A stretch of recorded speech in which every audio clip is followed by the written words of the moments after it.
Hello guys, this is David. I'm going to be doing my video discussion board number 3. The documentary I got to watch was India's Missing Girls, which is an impactful, truth-telling eye-opener that detailed the imbalance of the female-to-male ratio in India.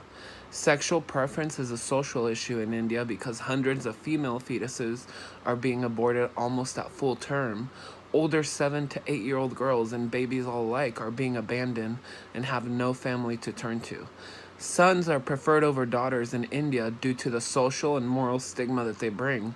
When you have a daughter, it is a financial burden, while males can provide for the family and for their parents when they grow old.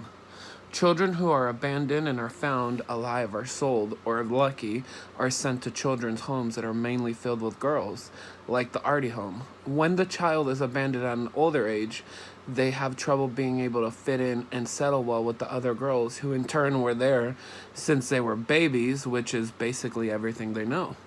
Some of these children are provided for and protected by Arty homes, which have angels like Sandhya Puchalapi, which is the principal commentator during the documentary. Many families continue to have females over males, and that is difficult on the family because as opposed to a female whom you basically have to pay a dowry, which is like a huge sum of money to get her married, having a boy means that they can carry your name and they can provide for the family, eventually be able to take care of their parents when they get older. Having too many females in one family is problematic because many people live in such high poverty that it would take up to 3 years of work in order to be able to pay the dowry in order to get one of them married. Imagine having two. Social-culturally, the problem is that having females is extremely looked down upon, that they are willing to bury baby fetuses alive and do whatever necessary to get rid of the female baby. The obsession for Indians to have a son is that you need a carrier for your last name and to light the funeral fire. Sandhya mentions that the females care better for the parents and are more loving, but people still prefer sons.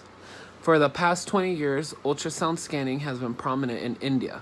The machines can be used to see any fetal abnormalities as well as guess the sex of the baby, which the doctors are not always correct about.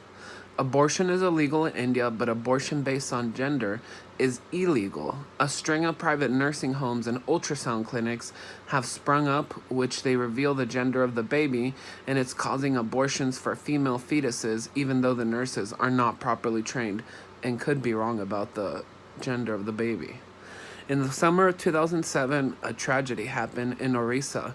Thousands of female fetuses were thrown away in a well on land belonging to a private ultrasound clinic. Close by in an abandoned house, they also found bodies of almost full-term baby girls. The problem of female abortion exists in rich and poor neighborhoods because the obsession with having a boy has become a cultural obsession that I continue to be passed down through generations. The specific economic concern is that the dowry has gone into such a high point that it is nearly impossible for poor families to pay, but rich families still reject having females due to the social-cultural effect that it would have on them.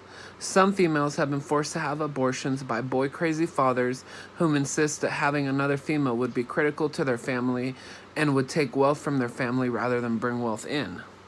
The Rocky Festival happens at Arty homes. It is a celebration that celebrates the brother-sister bonds.